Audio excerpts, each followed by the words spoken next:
There's been a growing backlash in the West to the BDS movement, which is the Boycott, Divestment, and Sanctions movement, which is attempting to force Israel into a peace deal. And I want to give you a few examples of this from recent stories here. First off, we have this. A billboard in Chicago that says, Boycott Israel, it's a pro-BDS billboard, was pulled after protesters said it's anti-Jewish. They have a quote from somebody who complained to the company that put it up, and they said, well, what they're really saying is, it says boycott Israel, what they're really saying is boycott Jews.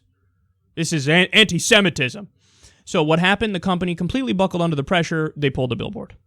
Okay, then we have the government in the UK also announcing last week that it's now illegal for, quote, local councils, public bodies, and even some university student unions to refuse to buy goods and services from companies involved in the Israeli settlements in the occupied West Bank. They say, hey, if you do that, no government funding whatsoever. We will cut it solely based on the fact that you came out in favor of a movement to boycott Israel to try to stop their illegal settlements in the occupied West Bank. So, in other words, you legally have to be for illegal settlements in the occupied West Bank. If you speak out against it, you're done. All your funding is cut, you're gone. And then we have this. Now, some people might hear what we have so far here, and they say, okay, you got the UK government. They don't have free speech like the U.S. does, or free expression in the same way that the U.S. does. So it's shitty, but hey, that's their legal system. This is, a counter-argument I can imagine somebody making. And to the Chicago one, they could say, all right, but the company that put it up responded to the pressure, so it's not the government restricting speech. It's just the company deciding, hey, they don't want to be part of it because some people are offended. Okay, fine. But what else is happening in the U.S.? Well, let's dive into it. Quote, nearly half the states in the country are considering legislation aimed at countering BDS. Some bills seek to legitimize Israeli settlements or go so far in punishing boycott supporters they infringe on constitutionally protected speech. 2 states, Illinois and South Carolina, passed laws last year mandating state divestment from companies that boycott Israel. Another 11 states are considering similar laws. Kansas and Pennsylvania are debating legislation that would defund universities that participate in an Israel boycott. And another 6 states are considering or have adopted non-binding resolutions condemning Israel boycotts. Damn. So they say half the states in the U.S. are like, okay, how can we shut down free speech and free expression when people say, I want to boycott Israel to stop the illegal settlements. I'm against occupation. You're not allowed to have that. The kingdom has deemed that opinion is not nice, and we don't agree with it. Therefore, you're done. We're going to cut off your funding. We're going to find backdoor ways to limit free speech and free expression. So make no mistake about it. This is an attack on free speech and free expression. And furthermore, this is a way to try to counteract U.S. policy over the last 50 years, on the illegal settlement front.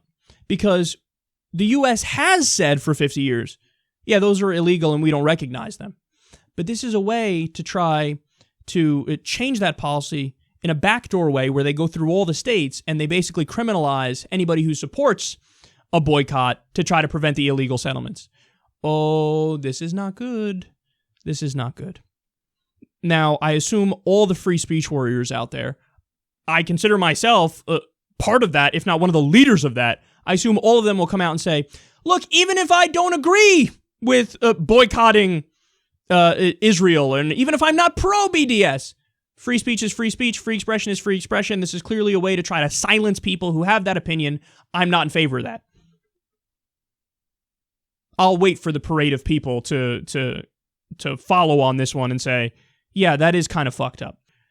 Did you know that in France now, they've pretty much banned being in favor of BDS and voicing that opinion? If you do it, it's considered anti-Semitic hate speech. And that gets to the heart of this issue here. Not only is it a crackdown on free speech and free expression, it also conflates something that it makes no sense to conflate.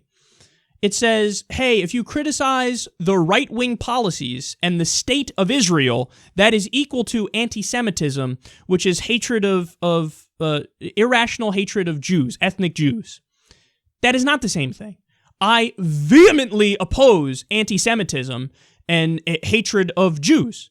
Of course I do. In the same way I oppose anti-Muslim bigotry, in the same way I oppose anti-atheist bigotry, in the same way I oppose racism and homophobia and everything like that. But I'm allowed to criticize the state of Israel, and it's not anti-Semitic. I'm allowed to criticize the policies of the state of Israel, and it's not anti-Semitic. To say otherwise is as stupid as saying, you're against the Iraq war, you're anti-American, man. Why ain't you a patriot? That's just a stupid argument. It just doesn't make any sense. It's as stupid as when I come out here and I say, hey, I disagree with the doctrine of Islam. It's wrong. There are parts in the Quran or the Hadith where it talks about stoning gays or throwing them off a building, or that's totally wrong. Is that anti-Muslim bigotry that I said that? Fuck no. I'm against the ideas and the concepts in the holy books. I'm against that. That's not the same as saying I'm an anti-Muslim bigot who hates all Muslims. By the same token, to criticize the right-wing government of Israel is not saying, hey, I hate all Jews. But in Europe now, it's getting to that point where laws are being passed where they say, no, you're not even allowed to say you're in favor of a boycott, divestment, and sanction movement because that's against all Jews. No, that is stupid, and that is a complete attempt at censorship and shutting down free speech and free expression. And they're doing it, by the way, because it's working. Because BDS is the only effective, efficient way that in the long run will force Israel into a two-state solution which recognizes a free and independent Palestine and gives them the right to self-determination.